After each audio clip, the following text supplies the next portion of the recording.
Muscle memory is used in music in many different ways. You need to remember how to use your embouchure to play a piece, and you can't see it, but even muscle of the tongue position when you're playing a brass instrument or a woodwind instrument, you have to be able to adjust for pitch. So when I play on my own personal clarinet, let's say I know the high A is always going to be sharp.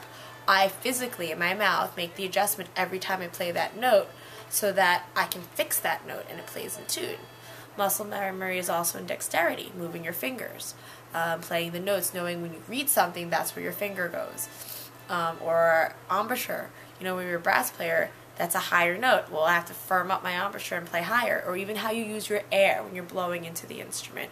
That's something you can't see, only personally feel, which makes it really difficult because it's a concept that you can't actually demonstrate directly when you're performing. For string instruments, it's the same thing. You have your fingers where the finger goes and memorizing that spacing, that whole step and that half step between your fingers. That's muscle memory as well as how you're going to use your arm for bowing. It's just like air. You can go faster or which way direction you're going to change bows. When you're singing, physically, your entire body is your instrument. So knowing how to adjust the muscles in your cavity or your lung cavity or in your nasal cavity or your tongue to project and create the sound requires memory, especially in singing, because it's not something you can see, it's something you have to feel, and it's very hard to describe that. You always have to use analogies to describe the muscles that you're using.